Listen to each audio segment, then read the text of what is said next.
विष्णु प्रसाद आचार्य भारतीय शिक्षा और गवेषणा प्रतिष्ठान ओडिशा साधारण संपादक दायित्व अच्छी।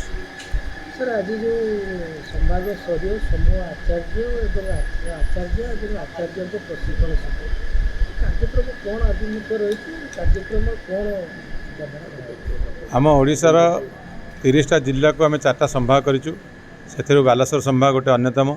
बालेश्वर संभाग अंतर्गत बालेश्वर भद्रक मयूरभंज थिबा शिशु विकास विद्या मंदिर गुड़िकर आचार्य मानक आम प्रशिक्षण देलु 2 दिन जे से माने को हिसाब से पाठ शिखे पिला पढ़ेबे पिला पाठ पढ़ाटा जी बड़ कथा ना पिलांकर जो इनहेरेंट क्वालिटी अच्छी अंतर्निहित गुणावलीर विकास केमी हो पार से दिगरे आम तथ्य प्रदान करूँ जे पिला जो लुकायित प्रतिभा अच्छी ताकू उन्मेष करने दायित्व हो गुरुजी गुरुमांकर।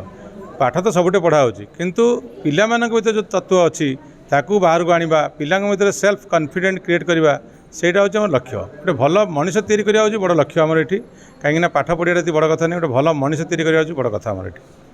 यही प्रशिक्षण 2 दिन प्रशिक्षण विभिन्न विषय प्रशिक्षण दिगला ता सहित गोटे पिलार कि सर्वांगीन उन्नतिर विकास हो पार से प्रशिक्षण दिया।